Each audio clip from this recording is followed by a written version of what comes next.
Hey everybody, welcome. My name is Fernando. You can call me Ferny, and this is my podcast. And for those of you who don't know who I am, check out my website, www.fernandomorone.com. I'm a professional psychic medium and spiritual teacher. And on my podcast, on this show, we are going to talk about psychic vampires and energy drains. Because a lot of people have some interesting ideas about psychic vampires. And so we'll get into that in a little bit. I hope you guys are having a good week. My week has been pretty great actually. I have some family coming in on this weekend, so that I'm looking forward to that. Just because they've never been here before, including my sister, and I'm just excited to show them like Santa Fe and New Mexico and all of the great places here that I've really come to appreciate. So. Something that I've been doing a lot of lately, and for my entertainment, I don't have cable. I don't have like DirecTV or Comcast or anything like that. So I don't really do cable. So I just feel like it's kind of a waste because you've got like you pay like so much money and a lot of money, and sometimes you just have to wait for something to be on a program, on a channel to watch it, right? And I'm more of a click and watch kind of person, so I have all of the traditional streaming services like YouTube, Facebook, like Netflix, Hulu. I have YouTube that I watch on TV as well, and I also have a Sling subscription, which is kind of like cable, except there's a lot of stuff you can watch as well that you don't have to wait for it to come out on TV. So I think that's the closest thing to cable that I have. But there's also this free service called Pluto. And the service, I think they came out with Pluto a few years ago, and it was just it was rough around the edges. They didn't have a lot of interesting channels. They maybe would have one or two, but they didn't have a lot of content. And this year, they really upped up their game. And if you look at the app, there's a lot of different channels that offer a lot of different options for different people. There's like a comedy channel. There's this channel that plays unsolved mysteries like 24/7. And I am guilty of binge watching unsolved mysteries. And these are like old episodes. These are episodes from like the 80s and early 90s. So I've been binge watching unsolved mysteries. And there's just so many amazing stories that I feel, when they're talked about today, they aren't covered in as extensively. And I think that Unsolved Mysteries was a really good program because when it would talk about a story or it would discuss a case or some mystery, it would go into really, really deep detail. So I really appreciated that. And one of the stories that I saw recently just so happens to correspond with New Mexico. And one of the places that I believe I'm going to take my family when they come here is in town, there's this place called the Loretto Chapel. And the Loretto Chapel is this church that was built I think it was built like maybe 200 years ago, or in the late 1800s or early 1900s. And the story of the chapel goes that there were these nuns who wanted the sisters of something. They wanted to build this chapel, so they had it built really, really beautiful. A bunch of Italian craftsmen in the area that were working on it. And once they completed construction, they realized that there weren't any stairs leading up to to like this loft in the top where they would congregate to sing. That's where they would go to sing during services and whatnot. So they had spoken to contractors and talked to different craftsmen to see what they could do to build a staircase. But in order for them to build a staircase, they would basically have to remove like a third of the seating, and that was just unacceptable. So they just didn't know what to do. And so the story goes, or the legend of the Loretto Chapel, is that the sisters prayed to this particular saint, the patron saint of something, craftsmanship or building or construction. They prayed to a saint for about a week, I think. And at the end of that week, the last day of that week, this man wandered into town and just stumbled upon their chapel and asked for work. And they said, well, the only we don't really need anything other than just the staircase to be built, but everyone keeps telling us that we would have to remove a lot of the seating. And so this craftsman, this like woodworker, he carpenter, that's what I'm trying to say, craftsman carpenter, he offered to build them a spiral staircase that would take up very little room, and that would be able to connect from the bottom to the top. So they were like, sure, yeah, and in return they would feed him and give him a place to stay during the process, during the work. And I think that they didn't have a lot of money to spend on this staircase, so there wasn't a lot they could offer in as far as monetary gain. But this man, he just like showed up at the last day of their prayers, and he offered to build the staircase for them. So he built this staircase that's made out of like a single piece of wood. The underside of the staircase is like a single piece of wood, and it's a spiral staircase that does not require. It didn't have any rails or any supporting like structure. It was just a single piece of wood that kind of goes into the spiral. And it looked pretty cool. The way you can imagine it is like if you take an apple and you peel an apple all the way around without stopping, it's like one singular piece. And then if you hold that like peel, it looks like this little spiral. And it's kind of the same way the staircase was built. And what was interesting is he built it with 33 steps, which is a sacred number to the Catholic order, because 33, I think, is the number that the age of Christ, when he was, when he was nailed to the cross and all of that stuff. So it was an interesting story. And after he was done building these stairs, which in and of itself was a bit of an architectural feat. They were kind of odd in the building of it, just because they claim that the only tools he had were a hammer and a saw. Like, that's it. He didn't have any nails. He didn't have any this, any that. So there's no like observable area where you can see where there were nails put in, and everything looks like it was just kind of like pieced together. And they didn't know how that was the case, because as they go up it, there aren't even rails going up the ladder. So it's just kind of weird the way that it was designed. Unique is very unique. And so this carpenter, when it came time to thank him, and he just disappeared. He upped up and left and disappeared. And they never even had a chance to give him supplies or do anything like that. And they also asked around town, if anyone else knew where this man was at, because they didn't feed him during the period when he was building these stairs, according to them, that they didn't know where he was being fed from, or where he was getting his food from. So they had gone around town asking people if they knew where this man had gone, who he was staying with, who was feeding him, because they weren't able to feed him themselves, since that was part of the deal. And no one knew who this man was. No one knew. No one had seen him. No one had fed him. No one had housed him, etc. So they believed that this man was sent by God, or by this patron saint, to help them build that staircase. So if you go to the Loretto Chapel today, it's one of the places that people go to. It's a tourist site. And today, since the original staircase was built, they added this railing, just an really ornate railing, just to stabilize the structure over time, because as time went on, it became a little less stable. And so they wanted to make sure that this would endure the test of time. So they added a railing over time, and it's years and years and years later. So they didn't know. So that's the legend. The legend of the Loretto Chapel is, where did this man come from? And there's been movies made about this. There's a Lifetime movie, I think, that was made about this, and this was featured on Unsolved Mysteries. And so I knew about the legend. I knew about this staircase, but I didn't have any, that was it. That's the basic story. Everybody knows the basic story about the Loretto Chapel here.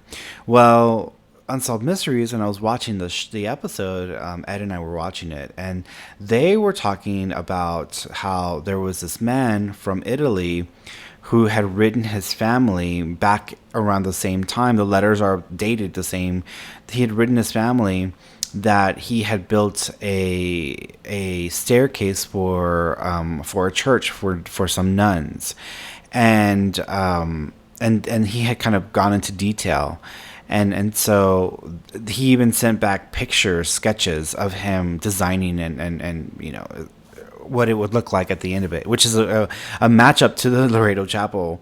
And so when you ask the nuns and the people who were supporting the Loretto Chapel, they're like, no, I don't think that's real. I don't think that that's true. I think that they're just making that up or whatever. I'm like, why would they? What's the point of making it up? Yeah, I mean, granted, you might get some attention. You might get some like you might get your 5 minutes of fame, but like, what's the point? Like, it's not like you're going to get paid. It's not like he's going to get paid. And not only that, this was someone like back in the day. This isn't anyone, in present times. And so even the great grandson of the man had gone through some of their things that they had from back when their grandfather was alive, and he found an old toolbox, a wooden toolbox with some tools in it and some sketches of the staircase, and it had it broken down in like all these different measurements. And he's like, this is proof that, and the paper was from back in that time. And again, the people who are part of the organization that supports the Loretto Chapel, they're like, no, I don't think that's true. I think they're making it up. They just want the attention. And it's like, to me, I'm thinking to myself, why? What's the point? Now, first of all, I mean, granted, yeah, that is possible. But I find a lot of times, and Ed and I were talking about that when people have this like larger than life story, when people have this amazing tale that creates a lot of faith, but also a lot of like mystery around it, when that story has existed for so long and there's this whole booming business around it, when something of substance and truth comes forward, people are not so easy to accept that. And I don't get that, because people want to believe that it reminds me of that story where this woman, there was a flood, and she got on her roof, and her house was flooded, and she started to pray to God. God, please send me someone. Send someone to save me. Send someone to save me. And this woman is expecting like an angel to descend from the heavens, or is expecting some supernatural event to take place, because she's praying so hard to God to save her from this flood. And so this man goes by in a boat and says, hi, can I help you? Do you need some help to get to dry land? And she says, no, God is going to save me. And just completely, doesn't even take advantage of this opportunity to ride along with this man. And then this other, group of people who come by in a raft, do you need some help? Can we help you? She's like, no, God is going to save me.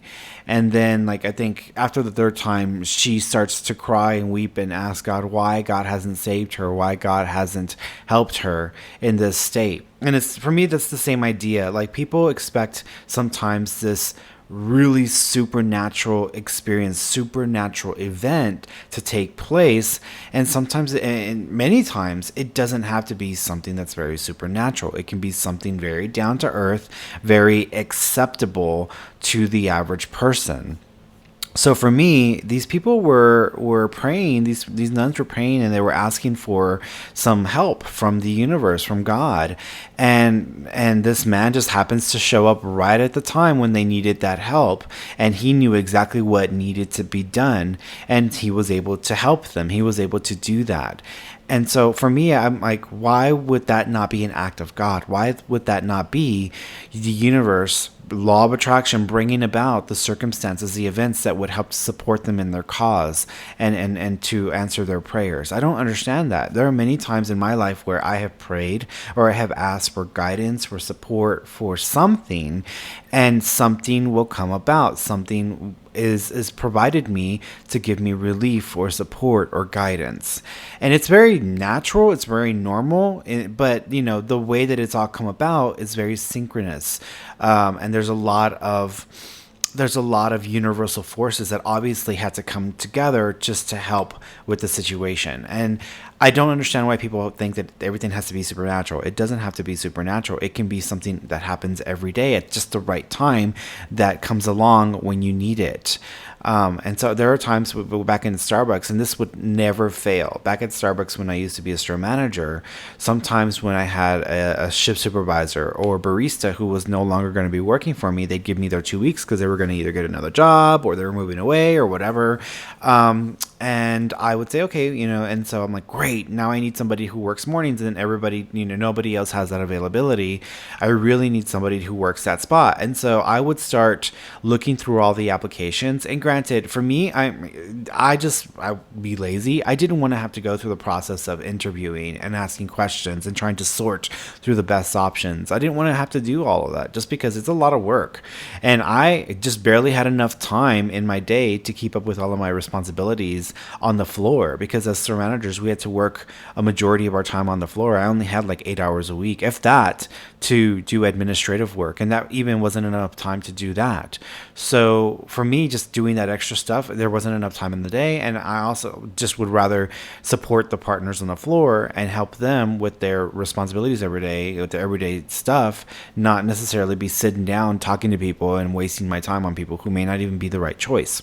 So that was my mentality. And even though I would go through applications and I would pick out a few people, sometimes I would just leave the stack there, and I would write a note to myself. I'd have a to-do list, and on my to-do list, that would be one of my to-dos. It would be, hire someone who can work this time to this time and can work at least this many days a week. And I would post it right there in front of my desk so that I could remind myself that that's one of my things I needed to do during that week. Now, granted, the to-do list had other things on it, but that was part of the to-do list. And so during the week, I would go and I would always look at the easiest things to do.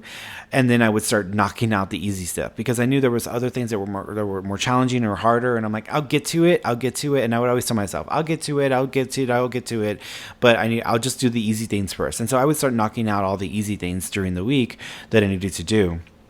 Lo and behold, just a few days before, I was going to need somebody for that position or for that spot and position, someone would come into the store and say, hi, my name is so-and-so. I just moved into the area. I work, I'm from a Starbucks up in Idaho or wherever. And these are the hours that I can work. Are you guys looking for anyone who can fill that shift? And they would fit the exact time that I needed for that position opening. So it happened over and over and over and over again. And that's how I would bring that about, is because I didn't question whether I would be able to find somebody. I knew that in one way or another, I'd find somebody, and it was on my to-do list, but I would just work on the other things in my store to support the rest of the store stuff. And I would put that later, but I would always tell myself when I saw it, I'll get to it. I'm not going to worry about it. I'll get to it, and I'll make it, I'll get somebody in, and then somebody would come along and fulfill that spot. So that's one of my tricks for attraction, is when you want to manifest something, or when you want to create something or bring something about, make a to-do list of things that you can do that connect to supporting that thing, and then add the thing you want to manifest on that list, and then start working on all the easy things and start knocking out all the easy things, because you're going to feel like you're actively engaged in the process of creation. And then you're also aligning with the universal. You're not questioning whether it's going to come out, because you're working on it. But what ends up happening is the universe makes it easier for you, and that's what it would happen. So for me, this idea that these nuns were praying for a week or two, and they were praying for someone to show up, this person shows up and helps them to build a staircase. This person should deserve some credit. They should deserve credit that they had the mastership, the craftsmanship to be able to build something like that. And yet these people wanted to believe that no, this was like a supernatural experience. This was a supernatural mystery. And it wasn't. It was something very ordinary, but the way that it came about was supernatural. So I don't get that. I don't get why people cling sometimes to just only supernatural, when sometimes people are in the right place at the right time and they're divinely inspired. They're brought together by universal forces. So that a little irked me. And I even told Ed when we saw that piece, because I've heard about the Loretto Chapel over and over and over again in different ways, but I've never heard about that Italian man who was a craftsman who had built it and had told his family he had built it. And he didn't just write to his family back in the late 1800s I built this special staircase and I am supposed to be no. He's like, I'm doing very well. I've been getting some work here and there. I'm managing to survive. I will try to send some money whenever I can, and I was able to build a staircase for these nuns who were in need. It's in passing in the letter. So it's it's funny, and people are funny. But let's get to our topic, because I know I said we were going to talk about energy vampires, and it's already like 20 minutes into the podcast, and I ain't even touched on the subject. So a lot of people believe that energy vampires are like bad people who take your energy. That's what they are. Bad people, like people who are like suspiciously trying to take your energy, or whose only focus is to rob you of your life force, right? And a lot of people have this idea, this very like woo-woo out there idea that that's an energy vampire. And so every person who's an energy vampire is this evil person who or toxic person. And that's not always the case. Now, granted, from my experience and from my understanding, energy vampires, we are all potentially energy vampires, because we rob each other of our own energy on a regular basis. If someone's in need and they are drained, or they are tired, and they don't have a way to support their own energy, and then they go and get a hug from a friend, or they talk to a sibling or a parent or whatever, they basically have the potential to absorb that person's vital essence, that vital energy, that helps to kind of replenish their own. It's kind of like a battery that's charging up. So when a lot of people out there in the world whose batteries are low, and they don't have practices, they don't have rituals, they don't have an awareness that they are draining their own batteries, and that they don't really replenish that energy, and they're constantly go, go, go, go, go. And because they are in such desperate need for sustenance, whenever they talk to a friend, or whenever, then they start to absorb some of that person's energy. I used to have this friend who, she was always at like a state like that. She would always be at a state of depletion. And every time we talked on the phone, even if she whether she lived, on the other side of town, or she lived a few blocks away, it's the same thing. We talk on the phone, and she'd be talking about something, and then I would feel during the course of the conversation, I would feel like I would feel like I'm crashing. Whenever you have like a heavy meal, and then right afterwards you start feeling like you're crashing. That's the way I feel. I felt like energetically I was crashing. And then at the end of the conversation, I would have nothing to talk about. I had no energy to I barely could even think, let alone like sustain or support any kind of like conversation. And she would be all hyper and but at the beginning of the conversation, that wasn't the case. At the beginning of the conversation, I was the one that was peppy, I was the one who was hyper, and she was like all low, and her energy was just exhausted, etc. So there would be a transference of energy. And there was even a running joke with us where she would say, oh my God, I've taken all your energy. And I said, that's okay. I already knew you needed some, and I've allowed myself to be drained. So it's okay. I have nothing going on today, so I can lay on the couch all day and be perfectly okay. So it was an understanding that that's what was going on there.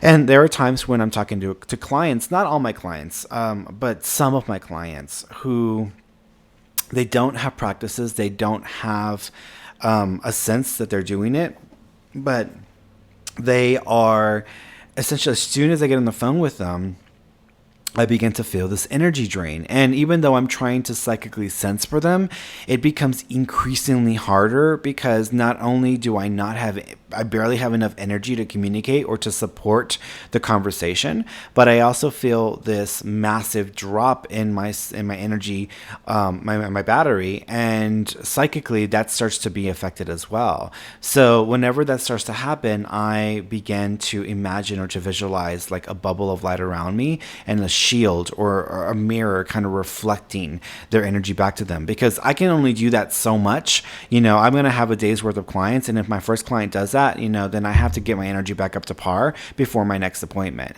And so whenever I'm dealing with that, and I have a client who's starting to drain my energy, because they don't realize that their energy is kind of like an octopus. They're like reaching out for anything that will support, or that nurtures, or that sustains their state of being, whether it's their mentality, whether it's their thoughts, whether it's their beliefs, or whatnot. So I will feel that, and I will feel that drain happening, and then I'll start to visualize that. And that helps to hold back more drain. But usually after I'm off the phone with that client, I have to walk around. I'll get up, even if I have another client back to back, like I'll take 1 minute and I'll get up, I'll walk around, and I'll shake it off, because I know that I've already, been quote unquote contaminated by that person's like need to pull in energy. So I need to like replenish mine really fast. So I just start walking around. I shake it off. I'll go and I'll get like a coffee. I'll go and get like a little snack. And this is where the unhealthy snacking happens, because I can go and I can have like a couple of crackers, or I can go and have, I can go and eat something really sweet, usually like a dark chocolate buttercup from Trader Joe's. But it's, which is unhealthy. But sometimes in those moments, it's like a desperate, I'm in desperate need. I'm like, oh my God, I got to get my energy up because I've got another client. For me, sometimes CBD oil does help. I'll like have a few vapes of CBD oil, and that tends to help kind of stabilize my situation as well. But yeah, it's really rough sometimes because I have to get my energy back up really fast to support and to go through the remainder of my sessions. So it's really interesting when that happens. But that's an energy vampire moment. That's when the person's energy is pulling in so much of my own, and I've completely drained. And that doesn't mean the person's evil. That doesn't mean the person is this like rotten person. That doesn't mean that there's something toxic about them. Yeah, that could be the case in some situations. It could also mean that this person just is completely unaware that they have no proper strategies, they have no proper rituals, they have no proper practices to help support and nurture their own energy, and they're pulling on yours because they don't know what else to do. And so that happens a lot.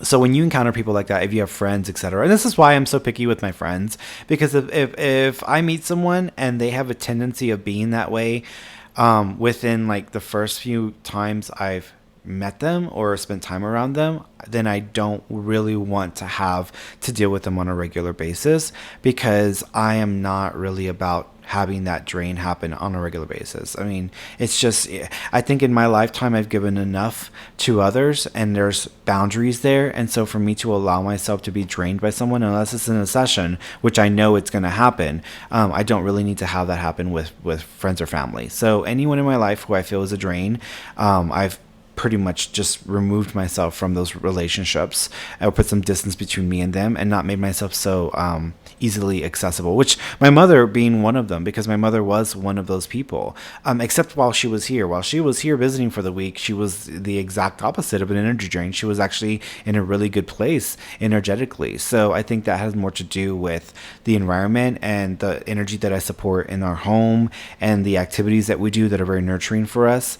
But being back at home, like just having a conversation with her on the phone for just a few minutes, you can see the drain. You can feel that she's starting to pull on my energy. So, but there are other friendships that I've just ended because those people were just constantly draining the shit out of me, and I wasn't having it anymore. I was like, no, I've got enough people that I can't just cut off, that I just can have in my life, that I can keep at a distance. I have enough people who I'm okay with having in my life, but I don't need those extra people. So there are friendships where I've just kept at arm's length, just because I don't want to be drained on a regular basis by those people. So, and it might sound a little heartless. It might even sound a little cruel. For me, it's self-preservation.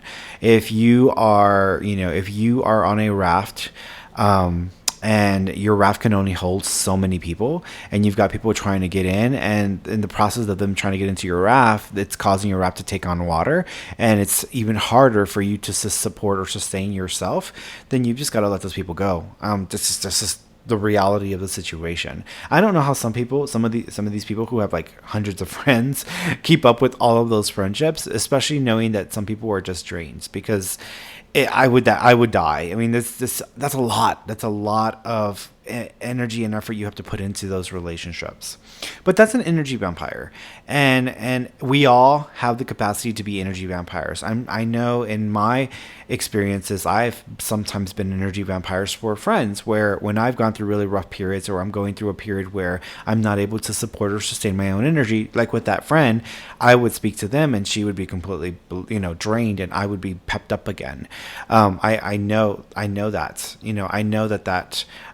happens. So it's not like it's a everybody who's an energy vampire is evil or wrong or toxic. No. They may be toxic, but it's more to do with the fact that they don't know how to support themselves. They don't know how to sustain their own energy. And I would I would suggest that you look at the people in your life. Look at who you talk to, who you communicate with, who you deal with on a regular basis. Who do you feel drained by? Who just kind of like, just like after you're done talking to someone, you just feel like, ugh, like I feel just completely sucked dry, or I feel just like dirty or just gross, And that's usually an indicator that those people are energy vampires, and they're regular offenders, and they may not be aware of it, but they're doing it. And I would suggest you just put some space between you and them if you can. I know sometimes you got to work with people, you got to deal with people. Luckily at Starbucks, when I was a manager, if I had someone who was like that, then I would just get rid of them. That doesn't mean going and firing people. Now, granted, in a few instances, I did let people go because it wasn't just affecting me, it was affecting the entire team, the entire crew.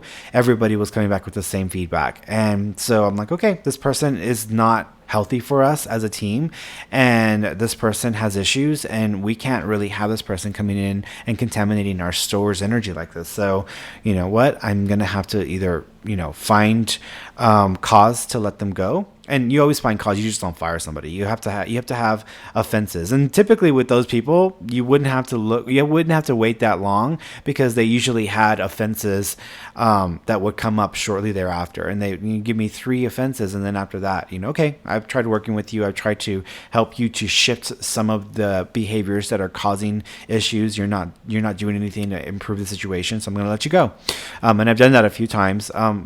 Most of the time, I didn't like firing people, just because sometimes people, they don't, just because they're not a good fit for my team doesn't mean that they may not be a good fit in another store. So I would just transfer people, or get people to go to different stores, and that seems to be the better option so that you can avoid firing people. Because people have to support themselves, right? People still have to feed themselves, and if they can be a good barista for some other store, then let me send them over there. They don't need to stay here. This isn't going to work in my store. So yeah.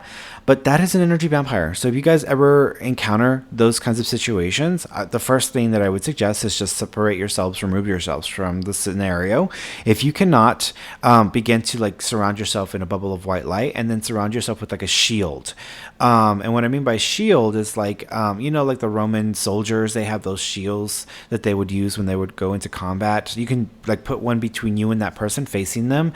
Sometimes I think of surrounding myself in mirrors, facing outwards or towards that person, because what it starts to do is it starts to reflect their energy back to them, which mentally, energetically, it's basically setting it up where they can no longer feed off of my energy, and they're going to start to feed off of their own energy, and that's not going to work for them, because they're not going to feel very nurtured or supported or charged up. They're going to feel drained, and then they're not going to want to continue the conversation. So you can try that too. There's a story that I read by another medium, Rebecca Rosen. She lives up in Denver. And in one of her books, she talked about, I think it was in her book, if not, it was on an online post. But she had mentioned that she was in a yoga class, and there was just one person in that yoga class who would always just disrupt the class and would just kind of bring attention to herself, and always would, just cause a ruckus in the class. And she just did not like being around this person, because every time she would have to sit next to this person during yoga class, she would just feel sucked dry of energy. And then she didn't feel like the yoga class did what it was meant to do, which was to recharge, to reboost her. So she would envision a flashlight, a massive flashlight over this person, and God's hands on the flashlight, and it click it on, and it basically blasts this person with white light. And she said on several instances that when she would do this person would miraculously, supernaturally get up and move to a different spot, or something would happen and she'd have to go over to a different area, and she wouldn't have to sit next to her. So it was an interesting strategy for dealing with energy vampires. I call them leeches, because that's what energy vampires sounds so just it doesn't even sound right to me. I call them energy leeches because that's what they are. They're leeching your energy, and they're sucking you dry. And they're leeches. They're always going to find something to stick to. So, which is funny. My mom's nickname growing up, all of her family members, her cousins or her sisters, they all called her Leecha.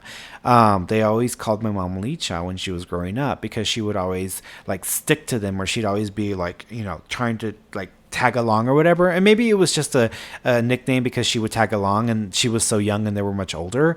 But that was her nickname growing up, was Licha, which is, kind of a Spanish version for leech. So, which is horrible, but that's what they called her. That's what, I mean, and even to this day, they still call her Licha. And she responds, she's like, yeah, like it's just a nickname.